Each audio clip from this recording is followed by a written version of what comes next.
Two Men, One Message. Let's just talk about how this book actually got started. Mr. Trump, can you tell me why you suggested writing this book together?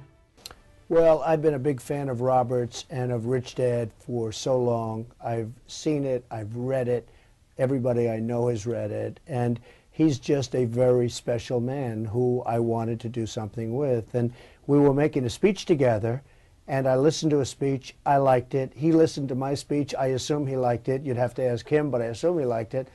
And one day, after one of our speeches in front of a tremendous crowd of people, 61,500 people, he came up to me and he said, we ought to do something together.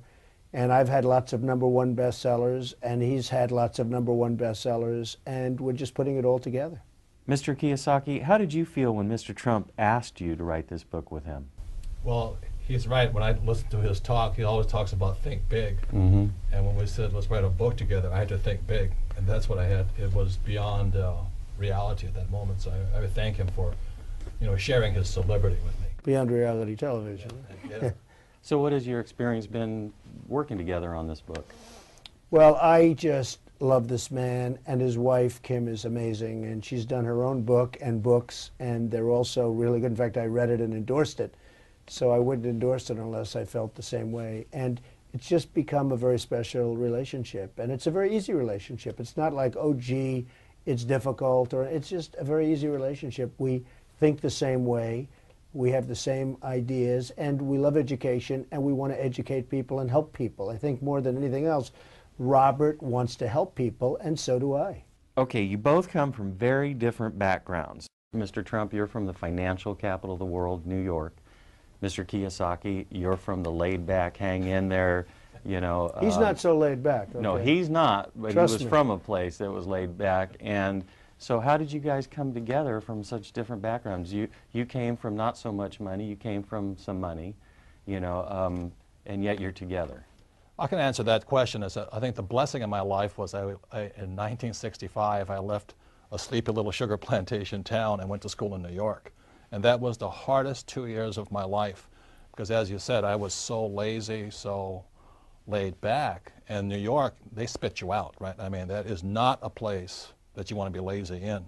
But after the second year, I started to love New York City, and that's why I think we see eye to eye on many things today, is because New York really changed me. I could never go back to Hawaii again. New York is the most special place on earth. I think that's the answer. It is a financial capital of the world. Well, New York City has a great energy, and a lot of people are energized by coming to New York. They get off a plane and they're not so great, and all of a sudden they become these energetic people. That's so true. And it does have an amazing influence on people, as it did with Robert. Now, Robert's coming to New York, and I'm going to Hawaii because I'm going to build a big building in Honolulu. But New York is a great place. Mr. Trump, are you afraid of failing? I'm not afraid of failing. Life, you look and you turn on the newscasts every night, and you see thousands of people killed in earthquakes and tsunamis and hurricanes and all of the problems and wars that we shouldn't even be in, and lots of different things. And when you see all of the problems in the world, what is there to be afraid of? Mm-hmm. It doesn't matter. To a certain extent, it all doesn't matter. My answer to that is, I think what we have in common also is we both went to military schools. Yeah. And military school is about discipline, about being bigger, about following orders, about leading. But what else we have in common is that we both failed. And he lost nearly $1 billion.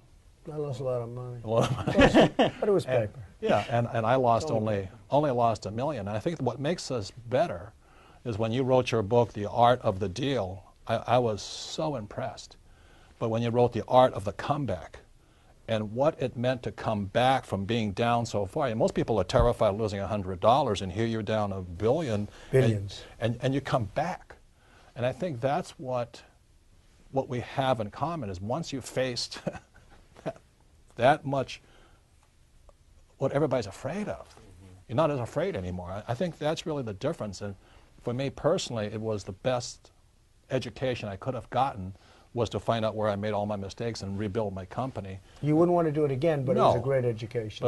But when I read Art of the Comeback, I said, this is a big man. That's when my respect for him grew, because Art of the Deal you know, he's telling about his successes. But when he wrote Art of the Comeback, that's when you grew in my, my eyes, is because most people will not admit their mistakes. Well, Donald and I were very blessed that we both had rich dads. You know, my best friend's father was my rich dad.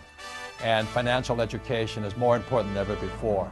So I thank you for viewing this, and I wish you all the best of luck.